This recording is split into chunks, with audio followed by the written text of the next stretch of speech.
95% of who we are by the time we're 35 years old. It's a set of memorized behaviors, like a computer program, emotional reactions, unconscious beliefs and perceptions. So the first step to change is to become conscious of how you think, to notice how you act, to pay attention to how you feel. And the act of observing those states of mind and body separates you from that program. Now you're the consciousness observing that program. The act of mentally rehearsing something when you're truly present. So now your brain is no longer a record of the past. Now it's a map to the future.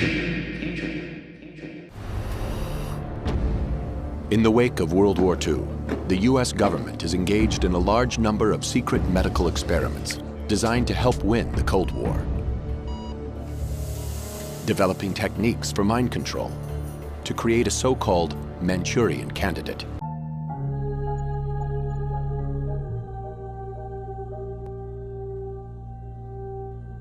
What's being inflicted upon the human race is mass trauma.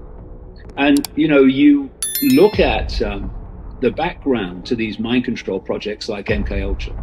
And from that time in 1996, I spent the next probably 6-7 years investigating mind control, how it worked, and the techniques.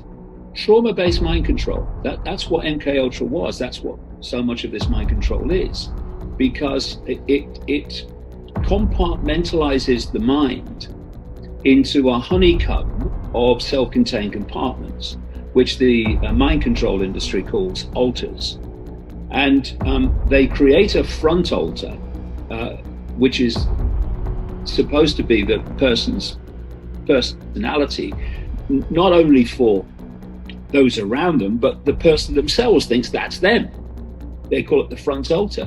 But all these other compartments are in the subconscious, and they program in them with behavior traits and perceptual traits. And when they then move through hypnotic keys and other techniques, the front alter into the subconscious and bring a back alter forward, the back alter then becomes that person's behavior, becomes that person's personality. And so how do they compartmentalize the mind? Through trauma. There are very few people control the world. Very few people. People will be staggered how few. How many? Well, I'm going to come to that in terms of it's fewer now than ever before, and why. But a lot of people have said in response to that, a few people can't control the world. There's too many people. It's not possible. Well, now we have a handful of people, which you could probably get on 10 fingers, or 2 hands, that control Google, control YouTube, owned by Google, control Facebook, that absolutely dominate the information that most people see or don't see. We have a concentration of power in Silicon Valley, a very small area of the world, that is the greatest concentration of surveillance and censorship power the world has ever seen. In China, Google has been secretly developing a covered version of Google Search in order to enter the vast Chinese market. At the request of the Chinese government, Google will link users' mobile phone numbers to the search terms they've used. This is to help the government to crack down on dissidents and activists and become more efficient overall at censoring the internet. Google tracks your browsing history through AdSense, DoubleClick, and various other advertising and tracking scripts that belong to the company. Even Google Plus share plugins on websites are used to track users even if they logged off or never used Google Plus, similar to how Facebook tracks browsing history through like and share plugins. They can decide what you see and what you don't see, and they can trawl your data. In other words, the military intelligence community can, to find out the fine detail of your life from the information that you've posted on these various platforms. So that's what we're facing in terms of freedom of speech. It's disappearing. In fact, it doesn't exist. This is one explanation for why so many people simply cannot see the bloody obvious.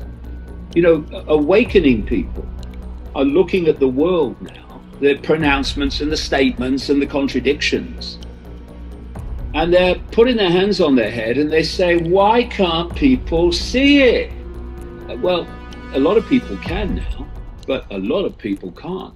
And part of it is this not wishing to face what you don't want to experience. And this is why fear is the weapon of choice of that force which is behind all this.